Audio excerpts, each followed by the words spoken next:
En este recinto se realizará la presentación de la colección titulada Los mexicanos vistos por sí mismos, los grandes temas nacionales, compuesta por 26 libros. El día de hoy se presentará la encuesta nacional sobre las condiciones de habitabilidad de la vivienda, cómo viven los mexicanos, análisis regional de las condiciones de habitabilidad de la vivienda. Contamos con la presencia de la senadora María Elena Barrera Tapia, presidenta de la Comisión de Vivienda y secretaria de la Mesa Directiva del Senado de la República. Buenos días, muchas gracias. Asimismo, contamos con la presencia de la autora de este tomo, la doctora Alicia Sicardi, quien es actualmente la directora del Programa Universitario de Estudios sobre la Ciudad de la Universidad Nacional Autónoma de México. Doctora, sin más preámbulos, para dar la bienvenida a esta presentación, yo cedo el uso de la palabra a nuestra moderadora, la senadora María Elena Barrera Tapia, presidenta de la Comisión de Vivienda y secretaria de la Mesa Directiva del Senado de la República. Muchas gracias. Muy buenos días, tengan todas y todos ustedes, sean bienvenidos a la casa de todas y todos los mexicanos, el Senado de la República, y sobre todo, bueno, iniciando este gran ejercicio donde se presentarán estos 26 tomos de los mexicanos vistos por sí mismos, los grandes temas nacionales. Este ejercicio académico, coordinado por la maestra Julia Isabel Flores, y donde cada volumen fue creado para aportar una deliberación seria, documentada, sobre quiénes somos y quiénes pensamos y cómo pensamos los mexicanos en el siglo XXI ante los grandes temas y problemas nacionales. Por ello, permítame reconocer en primera instancia, por supuesto, a la Universidad Autónoma Nacional de México, impulsora de esta iniciativa, en coordinación con el Senado de la República, con nuestro presidente Roberto Gil Suárez, y como lo expresaba su entonces también rector, el doctor José Narro Robles, hoy nuestro secretario de Salud, como la auténtica función de la universidad que debe trascender y siempre transmitir y generar conocimiento. Nuestra UNAM debe mantener su papel de conciencia crítica de la nación. Debe continuar por la vía de análisis y el debate sobre los principales problemas de nuestro país y, por supuesto, siempre aportando propuestas para su solución.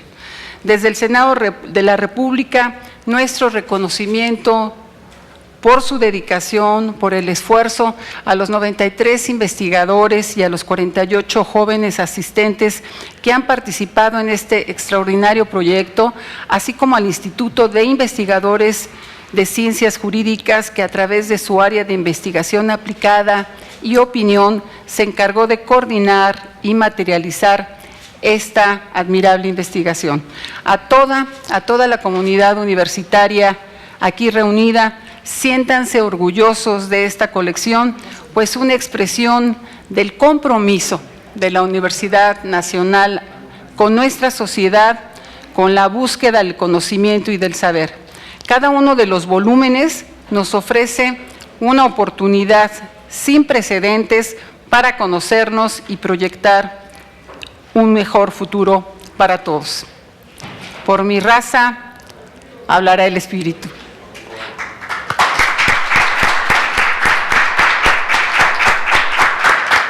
Finalmente, es importante señalar que todas las presentaciones serán transmitidas en vivo por el canal del Congreso, muchísimas gracias, y grabadas para hacer una serie audiovisual con el mismo nombre de la serie original, a fin de difundir y mantener vivo este ejercicio en donde se entrelazan las voces del rigor metodológico con el pensamiento de las y de los mexicanos. Con lo anterior, permítame entonces dar inicio a, como les comentaba, a esta primera de las 26 presentaciones, y hoy para mí es un honor tener aquí junto a mí sentada a la doctora Alicia Sicardi Contigiani, quien pues es experta y ahorita me permitiré leer su semblanza, y quien fue la coordinadora y la creadora de este primer libro, que habla sobre el análisis regional de las condiciones de habitabilidad de la vivienda en México. La doctora Alicia Sicardi es directora del Programa Universitario de Estudios sobre la Ciudad de la Universidad Nacional Autónoma de México. Es investigadora del Instituto de Investigaciones Sociales del Área de Estudios Urbanos y Regionales de la Universidad Nacional Autónoma de México. Ella es licenciada en Sociología por la Universidad de Buenos Aires, doctora en Economía por la UNAM. Es autora de diversos libros, entre los que destacan Gobernabilidad y Participación Ciudadana en la Ciudad Capital, Las Políticas Sociales Urbanas de la Ciudad del Siglo XXI, Las Ciudades y la Cuestión Social, y por supuesto hoy con esta presentación del análisis regional de las condiciones de la habitabilidad de la vivienda. Bienvenida, Alicia, a esta tu casa, y te cedo la palabra para que nos muestres tu trabajo y los resultados de la misma. Muchísimas gracias. Muchas gracias, senadora. Quiero agradecer también la presencia de todas ustedes en esta presentación. Y bueno, para mí es un gran honor compartir con la senadora, que es la presidenta de la Comisión de Vivienda del Senado, esta mesa. Y bueno, espero que podamos desarrollar un debate alrededor de las principales ideas contenidas en este libro. También agradezco la presencia de la maestra Julia Flores, que es la coordinadora de este macroproyecto realizado por la Universidad Nacional Autónoma de México. Este libro, Cómo viven los mexicanos, análisis regional de las condiciones de habitabilidad de la vivienda, en realidad surgió a partir de una idea central, que es poner el énfasis en la calidad de la vivienda. Es decir, todos sabemos que la vivienda es un bien básico para la constitución y el desarrollo de la familia, de la comunidad, de las sociedades, y que en nuestro país en particular, representa un problema todavía el acceso a la vivienda, y sobre todo a una vivienda de calidad. Y que grandes mayorías, a pesar de todos los esfuerzos que se han realizado en casi todas las regiones del país, pero particularmente en la región sur, realmente enfrentan en este momento condiciones muy precarias y deficitarias en materia de vivienda, y esto afecta la calidad de vida y la vida comunitaria. En consecuencia, la idea fundamental que nosotros colocamos con este libro es que hay que trabajar en torno a la satisfacción de las necesidades habitacionales, poniendo el énfasis en dos cuestiones que son fundamentales. Uno, el acceso a la vivienda, que sin duda depende de los ingresos y de la capacidad también de autoproducción de las familias. La gran mayoría de las viviendas son autoproducidas por los sectores populares. Y dos, en las características que tienen las políticas del Estado mexicano y el mercado habitacional. Aquí hay que señalar que tenemos ya una historia muy importante en México sobre el papel que debe jugar el Estado en materia de garantizar el acceso a la vivienda a todos los sectores, y en los últimos años ha habido transformaciones sustanciales sobre las cuales voy a hacer referencia, pero en lo fundamental es recuperar el carácter de política social que debe tener la política de vivienda. Y el otro énfasis creo que debe estar dado en las condiciones de habitabilidad, porque lo que ha ocurrido justamente en los últimos años es que ha habido unas metas cuantitativas muy importantes, quizás únicas en América Latina, que se han logrado, pero las condiciones de habitabilidad presentan muchísimos problemas. Y en realidad hay que poner énfasis tanto en las características constructivas y ambientales que tienen, como no solamente las características de la vivienda en sí misma, sino también el entorno, la localización, que es muy importante, que ha sido quizás el principal rasgo que han señalado los entrevistados en nuestra encuesta, y la imposibilidad de acceder a equipamientos y infraestructuras y a servicios básicos, que pone en juego, en consecuencia, los resultados que obtenemos a partir de una política de vivienda tan enérgica y robusta como la que se ha llevado a cabo en el país. Entonces, el objetivo fue identificar estas condiciones de habitabilidad y del entorno, tratando también de incorporar las diferencias, las grandes diferencias regionales que existen en nuestro país. Esto lo permitía la encuesta realizada por el Instituto de Investigaciones Jurídicas, y contribuir entonces al debate de que las políticas de vivienda recuperen esta característica de atender no solamente un problema, sino de hacerlo también considerando la calidad de lo que se está haciendo. Las fuentes de información son muy importantes porque en realidad el censo de población y vivienda ofrece datos muy, ya digamos así, muy valiosos para realizar este tipo de análisis. Nosotros hicimos un análisis comparativo entre el censo del 2000 y del 2010 para ver justamente las diferencias que ofrecen las cifras, sobre todo agregadas, ¿no es cierto? Luego hay una encuesta nacional de vivienda que realizó el INEGI, que también es muy valiosa, y a esas dos fuentes importantes nosotros lo que hicimos fue contraponer la encuesta nacional de condiciones de habitabilidad de la vivienda que realizó el Instituto de Investigaciones Jurídicas en 4 regiones del país. ¿Qué es lo primero que hay que decir en torno a la habitabilidad? Bueno, la habitabilidad no es un tema nuevo, pero sí pone el énfasis en la calidad. Ya en los tratados internacionales firmados por México desde los años 40, en la Declaración Universal de los Derechos Humanos, en el artículo 25, aparece que se debe promover un nivel de vida adecuado que asegure, entre otras cosas, justamente la vivienda, el acceso a la vivienda y a todos los servicios sociales necesarios. En 1966 también México adhirió al Pacto Internacional de los Derechos Económicos, Sociales y Culturales, como los conocemos como DESCAS, y en la observación número 4 de ese pacto se define justamente habitabilidad, aunque está restringida en cierta medida ahí a los términos físicos constructivos de la vivienda. Pero más recientemente, la habitabilidad es uno de los temas que se ha introducido en el debate académico y que incorpora una visión multidimensional. Es decir, no solamente tener una visión físico-constructiva, en la cual, por ejemplo, hay indicadores muy importantes: la calidad de los materiales de la vivienda, el tamaño óptimo de acuerdo a la composición familiar, esto es muy importante, luego vamos a ver qué impacto tiene, y también en términos de diseño arquitectónico y de que el diseño sea acorde a las características del entorno donde está localizada la vivienda.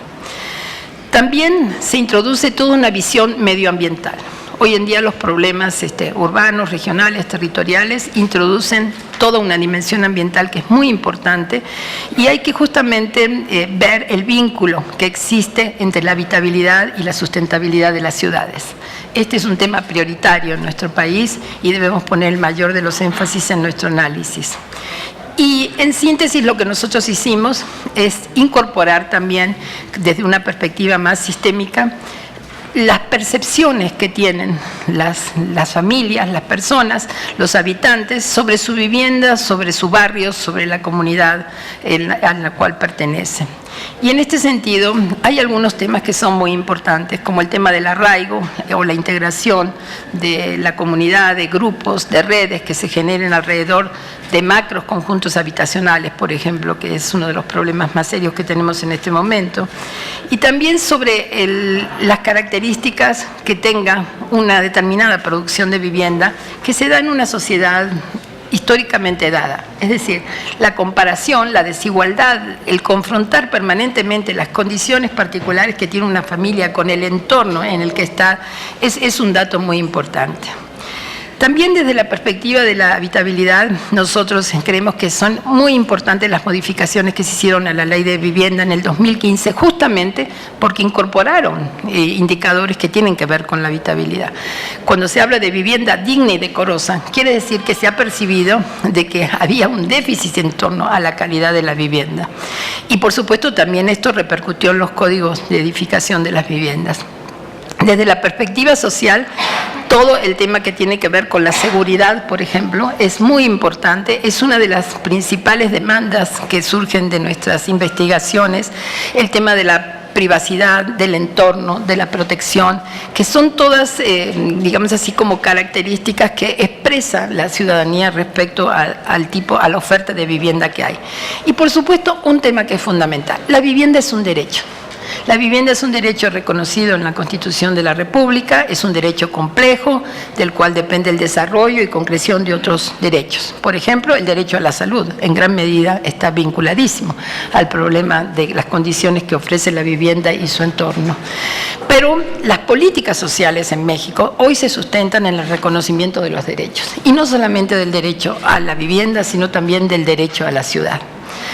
Ahora bien, lo que también es importante tener en cuenta es que la política habitacional debiera tener en cuenta de manera más específica todo lo que está vinculado con la dinámica demográfica y las características de los hogares.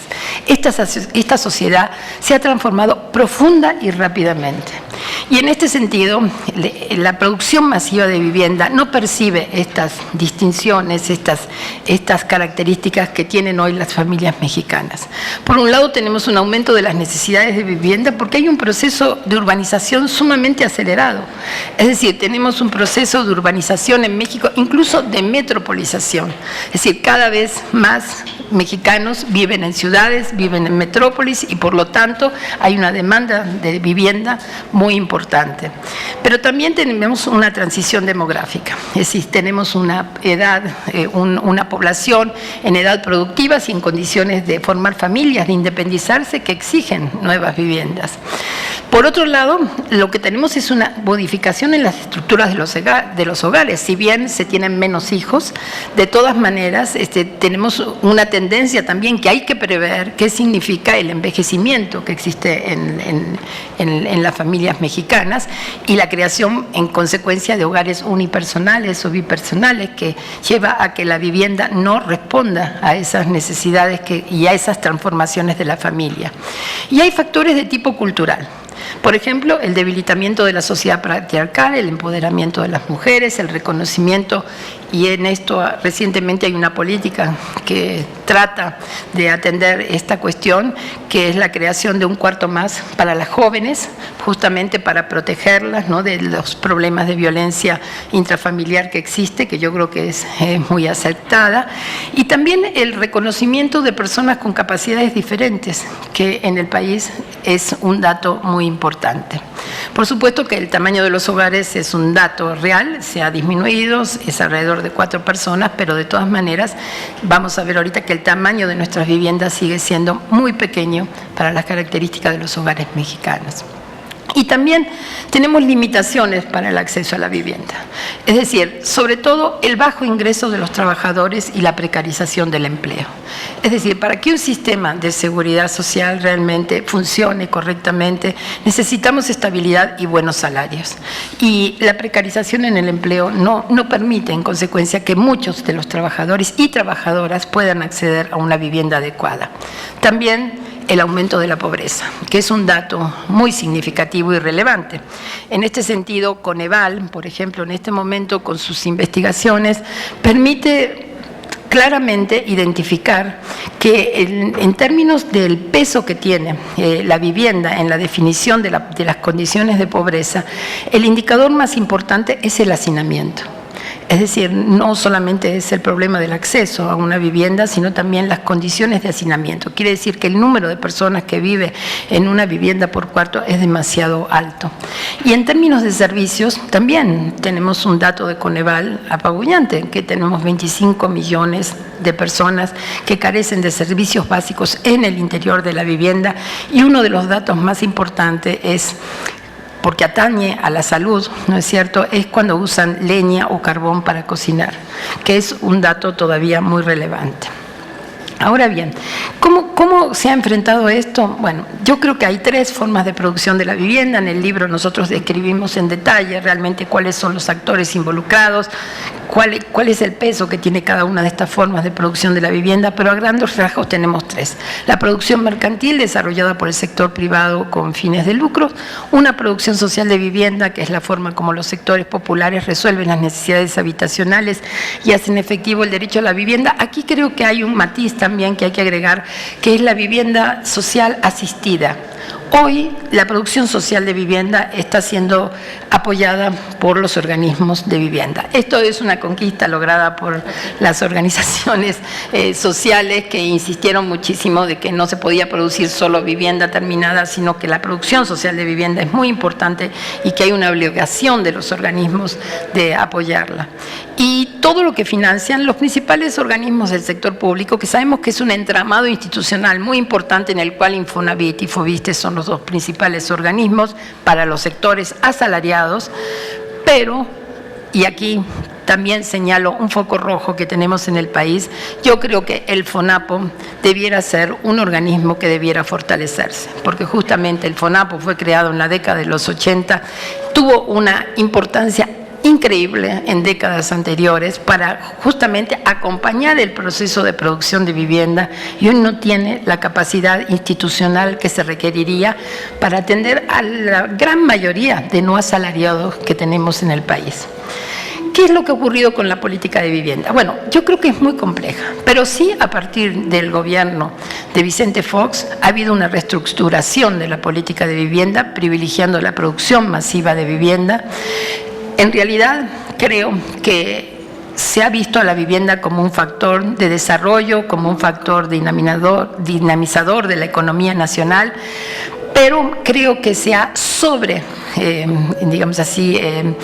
considerado la rentabilidad financiera y el hecho de que los organismos de vivienda solo fuesen intermediarios financieros para que la oferta habitacional que producen los grandes desarrolladores y las empresas de la construcción pudiera llegar a los trabajadores asalariados. En este sentido, aquí creo que es importante señalar que a diferencia de otros países, en nuestro país la producción de vivienda que está destinada a los trabajadores se realiza con recursos de los trabajadores, con el ahorro de los trabajadores, con el ahorro que aportan todos los empresarios de todas las ramas de la economía.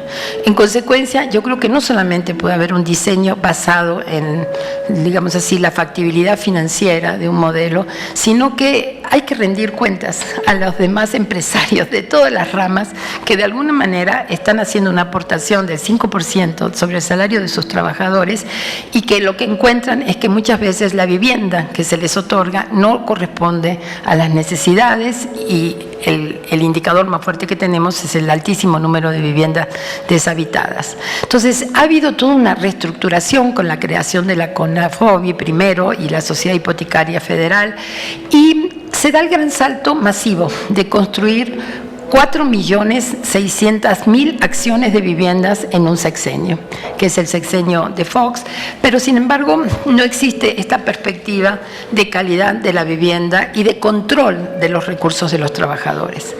Esto todavía se incrementa aún más en el sexenio del presidente Felipe Calderón, se intensifica la política de vivienda, se incrementa la oferta de vivienda de la población que tiene empleo formal y mejores salarios. Este es otro de los grandes temas. Los organismos de vivienda, aunque sean asalariados, no están atendiendo a los asalariados de menores ingresos, sino que estamos alrededor de 4, 5 o más salarios, incluso como se puede tener ya un segundo crédito y demás. Es obvio que están organizando la demanda de vivienda a partir de ofertarle a los constructores quiénes pueden ser sus mejores clientes y no quiénes son los que tienen más necesidades. Yo creo que lo importante es que cuando se incorpora en el 2006 el concepto de vivienda digna y decorosa, se está reconociendo de que la tarea por realizar todavía es mucha y que se debieran hacer transformaciones sustanciales en materia de política de vivienda. La CONAFOBI se transforma en CONAVI y queda como cabeza de sector, pero el ritmo de la producción de vivienda es impresionante. Son entre 500.000 y 700.000 viviendas por año que se produjeron. En el sexenio de Calderón se duplica la producción de acciones, pasa de 4 millones a 8 millones, o sea, casi el doble de vivienda. Debiéramos tener resuelto el problema de la vivienda si realmente tenemos esa capacidad constructiva. Y sin embargo, lo que vemos es que tenemos todavía muchísima insatisfacción en torno a la vivienda y muchísimas necesidades. ¿Cuál fue el resultado de esta transformación? La expansión de periferias urbanas, de ciudades dispersas, de ciudades difusas, de viviendas que no corresponden con las condiciones ambientales y físicas de su localización. Hemos tenido ya problemas gravísimos cuando existe un hecho natural, como ocurrió en Acapulco, con vivienda producida con apoyo de los organismos de vivienda del sector público. Tenemos prototipos que no consideran la diversidad ni cultural, ni social, mala calidad que pone en riesgo algo que es sagrado, que es el patrimonio familiar. Es decir, cuando los trabajadores asumen un crédito por 30 años, están hipotecando su vida y la de las futuras generaciones, y no garantizar de que realmente se tenga un patrimonio familiar resguardado por un bien como es la vivienda y que garantice que las próximas generaciones no van a tener que pasar por este sacrificio es algo que debiera de considerarse. También hemos tenido un gran problema, y es que se ha construido mucha vivienda y no se ha construido ciudad. Es decir, tenemos mucha vivienda construida en periferias cada vez más lejanas, sin equipamiento, sin infraestructura, sin servicios, y esto realmente no garantiza ni cohesión social ni una vida comunitaria adecuada. Por otro lado, el indicador más fuerte de la ciudadanía respecto a los errores que hay en esta política de vivienda realizada en estos 2 sexenios a los que estoy haciendo referencia es el abandono de la vivienda. Es decir, tenemos un incremento del número de viviendas deshabitadas. En total se habla de 4.900.000, de las cuales muchas, aunque se diga que no, son producto de esta política de vivienda. Y también el incremento de la cartera vencida de los organismos, que no es un dato menor, porque justamente se está hablando de los recursos de los trabajadores. ¿Qué es lo que se ha hecho en la actual política de vivienda? Bueno, justamente yo creo que los investigadores además nos pusimos muy contentos cuando se creó la SEDATU, la Secretaría de Desarrollo Agrario, Territorial y Urbano. Pensamos que era necesario una cabeza de sector en términos del aparato institucional que no solamente tuviese una política muy clara en materia de vivienda, sino de desarrollo urbano. Es decir, la creación de la SEDATU fue muy bien recibida en ese sentido, porque si bien supimos construir una política de vivienda, de producción masiva de viviendas, con todas las limitaciones a las que hice referencia, no teníamos una política de desarrollo urbano que acompañara todos estos procesos. Por el contrario, hubo un claro debilitamiento de la política de desarrollo urbano que se limitó a una subsecretaría en el interior de la Secretaría de Desarrollo Social, lo cual indicaba la pérdida de jerarquía en el interior de la estructura institucional. Entonces, creo que, como ya señalé, fueron muy importantes que inmediatamente se hicieran también modificaciones otra vez a la ley de vivienda, que seguramente ustedes deben haber sido actores relevantes, incorporando criterios de sustentabilidad junto con los de habitabilidad, y también que se incorporara una perspectiva regional, con la intención de que hay que reducir las brechas que existen entre las distintas regiones del país. En este momento también ha habido modificaciones recientes a la ley de Infonavit, eliminar de la base de los créditos hipotecarios los salarios mínimos como unidad de medida y sustituirlos por una unidad de medida de actualización.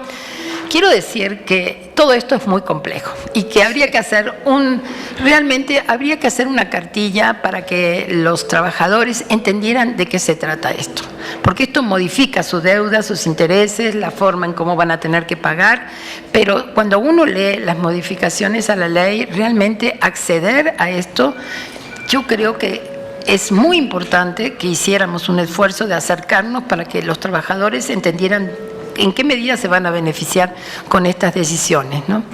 Creo de todas maneras que tenemos todavía, y a partir de esto, muchas tensiones que resolver entre esta política de vivienda, la CONAVI y los organismos y los intereses de los desarrolladores y de la industria de la construcción. ¿Qué es lo que vimos nosotros en términos de habitabilidad? Bueno, lo que vimos es que sí, si nosotros comparamos cómo estaba la vivienda entre el 2000 y el 2010, disminuyó la mitad del número de viviendas que tenían piso de tierra, se incrementó la proporción de viviendas con materiales considerados durables en los techos y en los muros, disminuyó la proporción de vivienda que dispone de un solo cuarto, no mucho, pero disminuyó, y se redujo el porcentaje de viviendas en condiciones de hacinamiento. Es decir, mejoras tenemos en esa década, sin ninguna duda desde el punto de vista de habitabilidad. Quizás el principal problema que subsiste muchísimo es el tema de los servicios y de los equipamientos.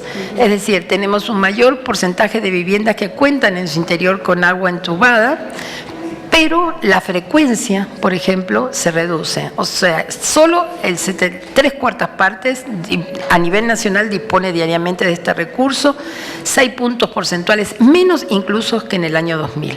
Es decir, tenemos realmente muchísimas dificultades de garantizar que los servicios habitacionales se cubran y, por el otro lado, que se cubran con calidad.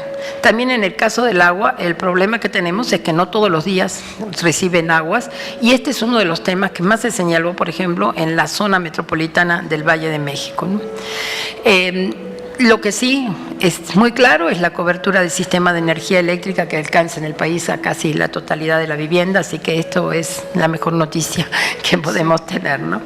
En cuanto a la habitabilidad urbana, o sea, al entorno en que está, es clarísimo que tenemos problemas para atender las necesidades de personas con capacidades diferentes o discapacitados. Toda la cuestión de las rampas, es en las banquetas, ¿no es cierto? La falta de calidad de las banquetas en nuestras ciudades es algo que limita la movilidad de personas con capacidades diferentes. Tenemos problemas de equipamientos recreativos. Esto es muy importante. Tener espacios públicos de calidad para crear vida comunitaria es importantísimo.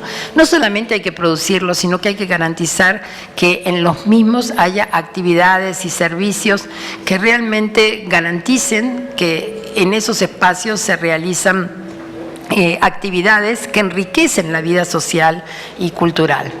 Y también, por supuesto, el tema de la seguridad, que está tremendamente vinculado a la vivienda. O sea, necesitamos viviendas que ofrezcan seguridad a las familias. Otra de las digamos así, de los requerimientos más claros que se vio es la falta de jardines de niños, de equipamientos para los jóvenes, que son muy claros. De hecho, yo recomiendo ver un documental que produjo una joven en Tijuana, que se llama El Hogar al Revés, donde justamente ella trabajó en los conjuntos habitacionales de Tijuana, siguió la vida de jóvenes durante varios años, y donde pone de manifiesto realmente las restricciones para generar una vida social adecuada, un medio ambiente, un medio cultural, social que realmente contribuya al desarrollo de esos jóvenes. Cuando justamente en la encuesta se le preguntó cuáles son los servicios que utiliza, evidentemente, bueno, los que son más importantes es la provisión de alimentos, por supuesto, los mercados, los tianguis, las tiendas, y esto no está garantizado en todos los conjuntos habitacionales. También el transporte público es otra de las cuestiones más serias. Nosotros, de hecho, hemos participado en muchas tesis que se realizan en la UNAM en torno al vínculo vivienda, transporte, movilidad. Aquí está el doctor Manuel Suárez, que seguidamente va a hablar del tema, y que, bueno, justamente se pone de manifiesto el no garantizar el transporte de la vivienda. En el norte, en Juárez, por ejemplo, las propias maquiladoras han ellas incorporado formas de traslado de su mano de obra, porque no se puede garantizar la continuidad en términos de transporte público. Las escuelas, que es un problema todavía serio en todas estas nuevas viviendas, y bueno, pues lo que uno ve es que también todo lo que tiene que ver con los espacios públicos, que hoy es un elemento muy valorizado en la construcción de las ciudades, hoy al espacio público se le otorga una gran centralidad en la construcción de la vida social, en el hecho de que es un componente fundamental de la vida comunitaria, también deja mucho de desear en la producción de nuestra vivienda. ¿Qué otras características tenemos que encontramos nosotros en la encuesta? Bueno, dividimos el país en 4 grandes regiones porque daba exclusivamente para eso la investigación. No se podía hacer un análisis intrarregional, es una tarea pendiente, la vamos a hacer en algún momento, pero de todas formas esta primera observación a nivel de macroregiones ofreció elementos muy importantes. Por ejemplo, que entre el 2000 y el 2010 las regiones centro y norte norte son las que registraron el mayor aumento en el número de viviendas. En 2.2 millones viviendas se incrementaron en tanto la región norte como la región centro en 1.9. De las 5 millones de viviendas desocupadas, sin embargo, también están en esta región. 1.7 millones y 1.6 están en estas dos regiones. Es decir, ahí donde existen los trabajadores que tienen mayor solvencia, o sea, la demanda más solvente, y donde se produjo más vivienda, es donde tenemos el mayor número de viviendas deshabitadas del país. Por eso que digo que la vivienda deshabitada está directamente vinculada con la producción de vivienda que se hizo como parte de la acción habitacional del Estado mexicano. ¿Qué diferencias regionales? Bueno, en el texto van a encontrar en el libro muchísimas, voy a solamente señalar algunas simplemente como ejemplo. Bueno, todos sabemos que el problema más serio en términos de calidad de vida está en el sur del país. No tenemos una política habitacional que realmente esté focalizada hacia mejorar estas condiciones de vivienda. Es la zona donde la propiedad es más alta, pero también porque es autoproducida la vivienda, ¿no es cierto?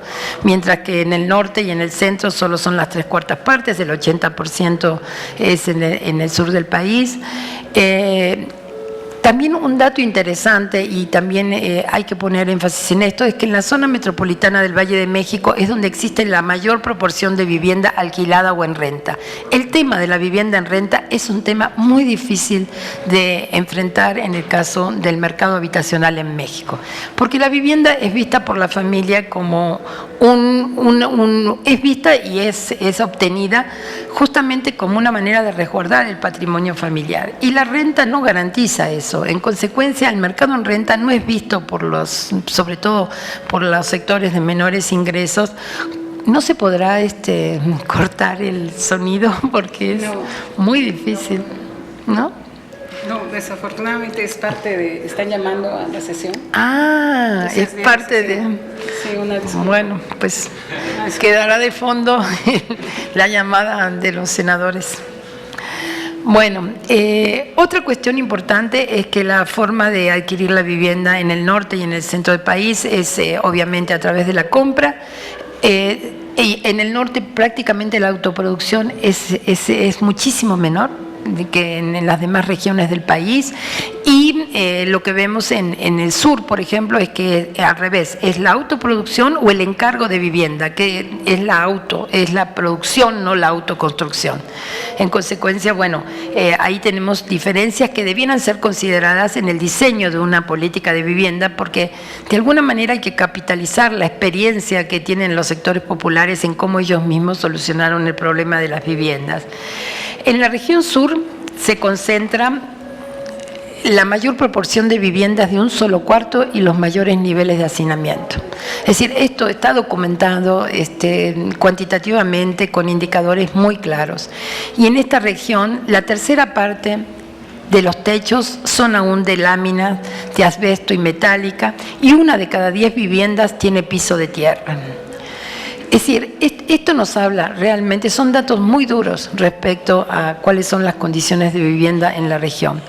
En el norte, en el sur y en el centro también hay algunas viviendas que utilizan materiales tradicionales. Nosotros somos defensores de este tipo de materiales como el adobe, y aunque sea en pequeña escala creemos que debiera resguardarse, no solamente por la funcionalidad y porque realmente son muy nobles en términos de producción de vivienda, sino por la idea de que hay que preservar las tradiciones culturales y las habilidades artesanales que tienen nuestras comunidades. En cuanto a las carencias más importantes, bueno, ahí estamos en otra, dejémosla. 6 de cada 10 viviendas en la región sur no dispone de agua entubada en su interior, y de las que sí disponen, 4 de cada 10 no la reciben diariamente. Mientras que en el norte, 8 de cada 10 tiene agua entubada, y la mayoría con frecuencia diaria. Esto habla de las brechas realmente regionales que existen en el país. En el sur, solo el 43% tiene drenaje conectado a la red pública, y poco más de una tercera parte tiene fosa séptica. Mientras que en las otras regiones, más de las 3/4 partes cuenta con drenaje. Vamos a ir más rápido porque ya está terminando mi tiempo. Otra cuestión es que en el norte se observa una importante carencia de drenaje pluvial en las vialidades. Esto es un dato que tiene que ver justamente con tareas propias del desarrollo urbano y del desarrollo local, lo que ya señalé en términos de la falta de calidad en todo lo que tiene que ver con banquetas, la imposibilidad de garantizar la movilidad de personas discapacitadas, y uno de los temas también importantes en términos de desarrollo urbano de la zona es la presencia del comercio fijo o semifijo que está instalado en las vialidades y que también nosotros hacemos una reflexión particular en torno a los mercados, porque esta investigación se conecta con otra que hemos realizado aquí en la Ciudad de México sobre la Merced, y donde ponemos de manifiesto la necesidad de que haya una política de recuperación de los mercados públicos. Es decir, creemos que esta es una de las principales actividades de los sectores populares y necesitamos dignificar otra vez todo lo que tiene que ver con el comercio, porque además está afectando, si no, la calidad de vida de los espacios que se crean. Vamos más rápido, por favor, Cintia. En términos de movilidad, en la zona metropolitana, y lo estamos viviendo, ¿no? La mitad de la población cuenta con un automóvil o camioneta. En el norte este porcentaje aumenta aún más, mientras que en el sur disminuye de manera sustancial. También en el sur la gente tiene mayor proximidad entre su empleo y los servicios y el lugar donde se localiza su vivienda, y tarda menos tiempo para trasladarse. Y en la zona metropolitana, como todos sabemos, es donde, de acuerdo a nuestra encuesta, se registran los tiempos más prolongados como consecuencia justamente de esta periferia cada vez más lejana y toda esta dispersión que hemos generado en la región. En cuanto a las diferencias en el acceso a las comunicaciones, también es obvio que tenemos la penetración de la tecnología móvil es mayor que la fija, sobre todo en el norte y en la zona metropolitana del Valle de México. 7 de cada 10 personas cuentan con un teléfono celular.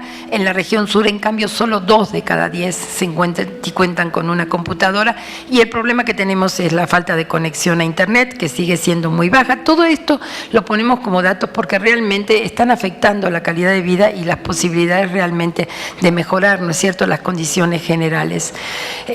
Si vemos percepciones que tiene la ciudadanía en torno a su vivienda, y este es quizá de los datos más importantes de la encuesta sobre condiciones de habitabilidad, en el centro expresan estar más satisfechos con las condiciones del entorno y los servicios que con las condiciones de habitabilidad de su vivienda, o sea, tienen un mejor entorno. En el norte, solo 1 de cada 10 expresa estar satisfecho con los bienes y servicios y con los materiales de la vivienda, aquí es donde se ha producido más vivienda. En la zona metropolitana hay una gran insatisfacción con la calidad de los servicios, pero también uno de las respuestas más recurrentes es con lo que cuesta la vivienda, es decir, con los gastos mensuales de la vivienda que afectan muchísimo el salario familiar. Y en el sur, solo 1 de cada 10 personas está muy satisfecho con los materiales de la construcción y con su ubicación. Sin embargo, debiéramos decir que en general la gente muestra un grado de satisfacción alto respecto a las condiciones objetivas que nos dan a nosotros, que resultan del análisis de las características que tiene la vivienda. Cuando se les pregunta cuáles son los principales problemas, y aquí sí de la vivienda social en particular, aquí es una constante. En las 4 regiones del país es que las viviendas son muy pequeñas y son muy caras, y también mal construidas, o sea, las viviendas son de mala calidad en un alto porcentaje. En el sur particularmente, que es donde debiéramos poner nuestro mayor esfuerzo, aparece como uno de los datos más significativos. También aparece que los fraccionamientos están muy retirados, que hay malos servicios, etcétera. Pero creo que el énfasis, y esto hay que ponerlo, son pequeñas y son muy caras para los trabajadores. Estos creo que son las 2 cuestiones más importantes. Cuando se le pregunta cuáles son los responsables de solucionar la vivienda, y este es un dato muy interesante, lo que se percibe es que es el gobierno federal. Es decir, la respuesta que tiene mayor concentración es que el gobierno de la nación es el responsable de enfrentar los problemas de vivienda, el estatal en un grado muchísimo menor, y luego vienen los municipios. ¿Por qué señalo esto? Porque en los últimos años ha habido una tendencia a atribuir a que los municipios son los responsables de las condiciones habitacionales deficientes que existen en el país. Yo creo que las responsabilidades son concurrentes y que en todo caso hay que fortalecer las capacidades institucionales de los gobiernos locales y no atribuirle responsabilidades que muchas veces no tienen. Cuando un conjunto habitacional de más de 30.000 viviendas se decide en la CONAVI y en el Infonavit. Los presidentes municipales prácticamente no participan de esa decisión y sin embargo pasan a ser los responsables de todo lo que tiene que ver con el equipamiento, los servicios y garantizar una serie de bienes para los cuales no tienen muchas veces las responsabilidades. Por eso que cuando se terminan estos grandes conjuntos habitacionales, tienen muchas resistencias para recibirlos, porque no tienen las posibilidades, ¿no es cierto?, de hacerlo. Entonces yo creo que esto de adjudicar la responsabilidad de los municipios en poco contribuye, más bien incluyamos a la instancia municipal en el momento de tomar las decisiones sobre la vivienda. Podemos seguir más rápido porque ya se acabó mi tiempo. Voy hacia unas consideraciones finales para redondear. En el libro hay como 10 que son muy fuertes, aquí solo voy a poner muy pocas. Yo creo que la política de vivienda no solo debe estar articulada por políticas y criterios económicos financieros, sino que deben estar vinculadas a las políticas de población, de empleo y principalmente a las políticas de desarrollo urbano y territorial que en el país en los últimos años han sido prácticamente inexistentes y que deben ser fortalecidas en el interior de las políticas públicas. Por eso que pensamos nosotros, en este momento la UNAM también ha contribuido a la revisión de la Ley de Asentamientos Humanos, la necesidad de fortalecer el papel de la SEDATU nos parece que es fundamental para justamente lograr mejores resultados, no solamente en política de vivienda, sino en el conjunto de las políticas públicas que tienen una dimensión territorial. La otra cuestión es que hay que evaluar los resultados de las acciones que han hecho los organismos federales, pero no en términos cuantitativos, ya sabemos con marcos que lo único que hacen es cuantificar los resultados, sino desde el punto de vista de la habitabilidad, de la calidad, y también en el libro pongo algunos ejemplos de qué ha ocurrido en términos de producción social de vivienda que también debiera ser evaluada. De hecho, no es que tengamos una visión negativa de todo, de hecho el PUEC lo que ha hecho fue recuperar ahora en este año, en un calendario, buenas experiencias de producción de vivienda. Tenemos un premio nacional de vivienda que se otorga anualmente, pero, por ejemplo, este premio está acotado a reconocer el mejor conjunto habitacional que se ha realizado. Ese premio debe ser el piso, el parámetro a partir del cual las empresas constructoras debieran producir su vivienda. Es decir, si logran hacer esa vivienda de calidad, no veo por qué no puede replicarse en otros lugares y con el mismo, ¿no es cierto?, con la misma calidad que se está ofreciendo cuando obtienen un premio. De hecho, nosotros ya pensamos que es una estrategia empresarial, ¿no?, anual, de que cada año reciban su premio, si por otro lado no se obligan a que todo lo que producen tenga esa calidad. El tema de la vivienda deshabitada, que es muy grave, que ya hay medidas, de hecho hay programas en los que está participando la UNAM para uno que es Mejora tu Barrio, hay un rescate de las viviendas, pero hay ciudades donde este es un tema gravísimo y yo creo que hay que ir estado por estado, ciudad por ciudad, barrio por barrio, viendo cuáles son los efectos que genera la vivienda deshabitada. El tema de incorporar una perspectiva de género lo trato particularmente en el libro. Es decir, hay dos situaciones muy claras. Uno, cuando las mujeres son las que son las responsables del crédito, porque son ellas las trabajadoras, y que para pagar esto extienden su jornada de trabajo. Esto impacta sobre la familia, esto hace que no puedan realmente atender a sus hijos y estar el tiempo que necesitan, pero el otro caso es cuando el crédito es de los compañeros y ellas no tienen la certeza jurídica entonces sobre la vivienda. Es decir, hay una serie de temas sobre la certeza jurídica vinculada con el género que nosotros creemos que debiera considerarse. El hecho también de que hay que garantizar las características específicas. Nosotros pensamos que hay que poner especial énfasis en el sur porque es donde está el mayor rezago, pero no es posible que ahí donde construimos mayor vivienda, que es en el norte, tengamos estos índices de desocupación de las viviendas. Y sobre todo hacer un análisis serio, sistemático, profundo sobre la adecuación entre la oferta y la demanda. Los organismos de vivienda no pueden ser solo los organizadores de la demanda, deben ser responsables del resultado también de esa demanda. Y en este sentido yo creo que todavía tenemos muchísimas tareas que realizar y tiene que haber una mayor rendición de cuenta de lo que están haciendo los organismos, las empresas, los desarrolladores inmobiliarios, justamente porque este uso de los recursos de los trabajadores tiene que justamente significar una mejor calidad de vida para ellos y no el comprometer justamente su patrimonio familiar sin que eso sea garantizado para todos. Para algunos se logra, pero no para todos, y ese es el sentido de esta investigación. Muchas gracias. Desde luego, fuerte el aplauso para la doctora Alicia Sicardi, quien nos presentó la encuesta nacional sobre las condiciones de habitabilidad de la vivienda. Y bien, para finalizar, yo cedo el uso de la palabra a nuestra moderadora, la senadora María Elena Barrera Tapia, para que despida esta interesante presentación. Muchas gracias.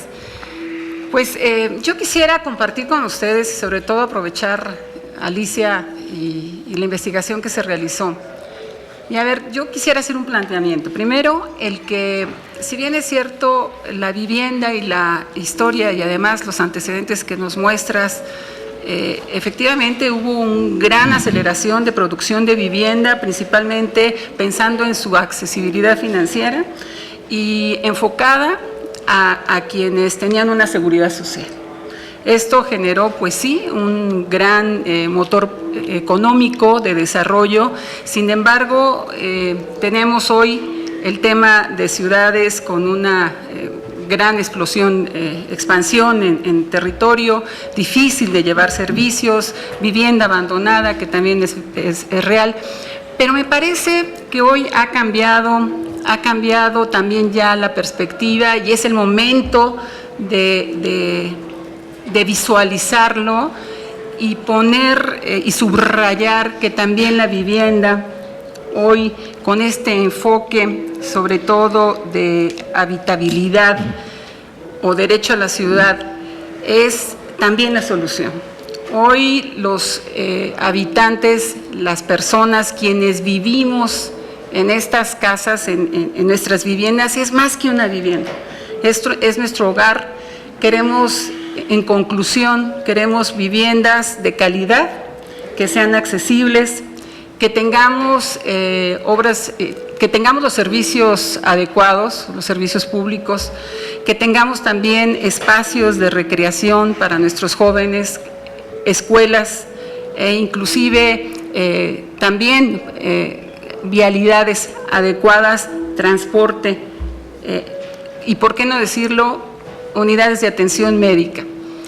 Esa es la parte humana y a mí me parece que hay que subrayar que cada vez más se hace exigible y tendremos que hacer exigible este derecho a ese tipo de vivienda y este tipo de ciudad que queremos vivir todos. Pero también es cierto, y quiero comentar, que hemos visto, y si hiciéramos también de manera piramidal, cómo se viene llevando estas políticas públicas de Estado y mercado habitacional, hay una base muy ancha que tendríamos que invertir para poder satisfacer las necesidades de quienes tienen trabajos no formales y que no tienen hoy acceso a una vivienda. A quienes me parece que son de los grandes retos, de quienes no pueden acceder a un crédito y que tienen inclusive una posibilidad de poder pagar de manera periódica porque tienen un trabajo bien establecido. Segundo, cómo poder también aquellas personas y sobre todo a nuestras poblaciones y regiones del sur de nuestra República, donde la producción social de vivienda es por ellos, es a través de sus propios materiales. Sin embargo, también hay una gran necesidad de no tan solo dar paquetes de materiales, sino de dar soluciones completas, integrales de vivienda. Y me parece que también ese es otro de los grandes temas de mejoramiento y también de atención para la población más vulnerable y más desprotegida de nuestro país. Se han hecho esfuerzos, me parece, muy importantes en la política actual, y yo quiero también comentar el cuarto rosa, el que ahora son más de 2 cuartos las casas habitación que se están haciendo, el que se esté haciendo con perspectiva de género también esta política, el que hay hoy organismos certificados, fraccionamientos certificados para que solamente así, que están dentro de los parámetros de contención, que es como se autoriza su crédito. Sin embargo, ¿qué tenemos que hacer? Desde el legislativo ya hicimos una propuesta para que también sea considerado los grupos vulnerables para poder dar esta inversión. Me llama la atención que aquí solamente se habla de la carestía de la vivienda, pero no se habla de la falta de acceso a la vivienda, digo sí, pero me refiero como una alternativa que nosotros de manera conjunta podamos, los legisladores, poder coadyuvar a la parte de investigación, pero que hoy abrimos la posibilidad de dar ese paso. Digo, es una pregunta, es un cuestionamiento, porque lo hemos planteado, inclusive con FONAPO, lo hemos planteado con el propio Infonavit, como, por ejemplo, para los transportistas, para los dueños de una tortillería, de una panadería, sus empleadores, inclusive para quienes tienen y son contratados bajo contratos. ¿Cómo podríamos beneficiar y cómo poder acceder a esos créditos? Otra gran tarea que tenemos pendiente es la portabilidad de esos créditos, ¿no? El cómo cambiar. Exactamente, cuando tú cambias de ubicación por cuestión laboral, que te trasladan de una ciudad a otra y que estás pagando un crédito, ¿cómo poder entonces no perder ese crédito, sino trasladarte a tu ciudad y que podamos beneficiar a esas familias?